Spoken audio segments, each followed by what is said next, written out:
श्री स्वामी समर्थ. मी तुम्हाला आज वालाची भाजी दाखवणार आहे. त्यासाठी मी वाल काल रात्री भिजत घातले होते, त्यानंतर मी ते सोलले. तर त्यासाठी लागणारे साहित्य: कांदा, कढीपत्ता, लसणीच्या पाकळ्या आणि खोबरं.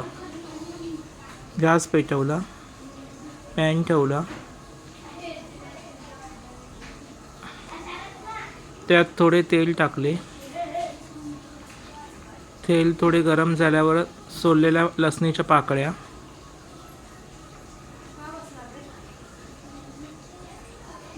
चांगल्या लाल झाल्या की कढीपत्ता त्याच्यातच तो थोडा ढवळला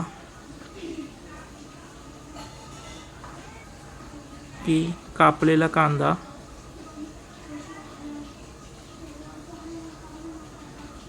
चांगला लाल होईपर्यंत परतवून घ्यायचा. त्यानंतर खोबरं टाकायचं.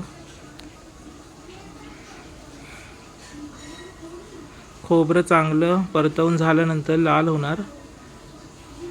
मग सगळं मिश्रण एकजीव करायचं. मग हे वाटण तयार झालं वाल्याच्या भाजीचं.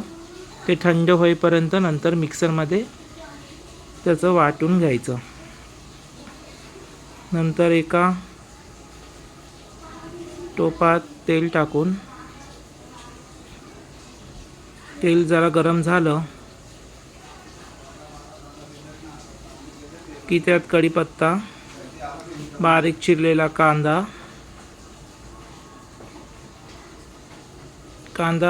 परतवून लाल झाला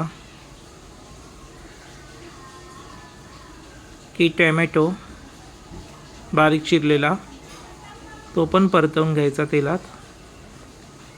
नंतर मालवणी मसाला, हळद आणि गरम मसाला सगळं एकत्र करून त्याच्यात टाकायचं, म्हणजे मसाला करपणार नाही.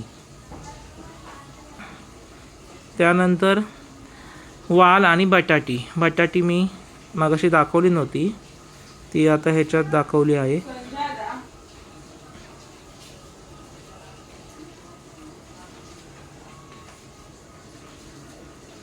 नंतर थोडं मीठ टाकायचं.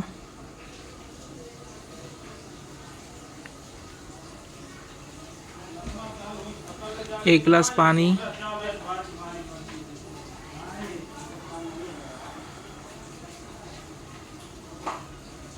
नंतर झाकण ठेवून त्याच्यावर थोडं पाणी टाकून वाफेवर शिजवायचं.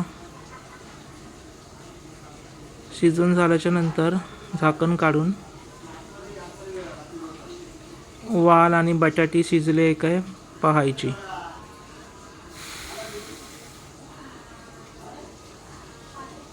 बटाटी शिजली आहे, चमच्याने बघितली. मग ते वरचं पाणी आहे ताटातलं गरम झालं त्याच्यात टाकायचं. परत ढवळायचं.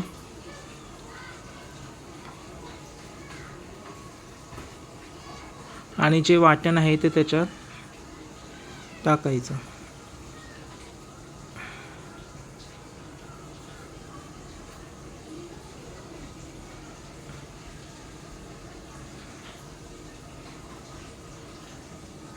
परत झाकण ठेवून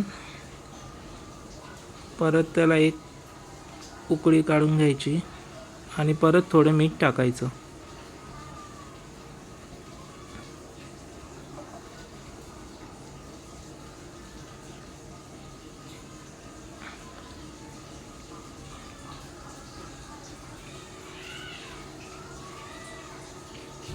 की वालाची भाजी तयार.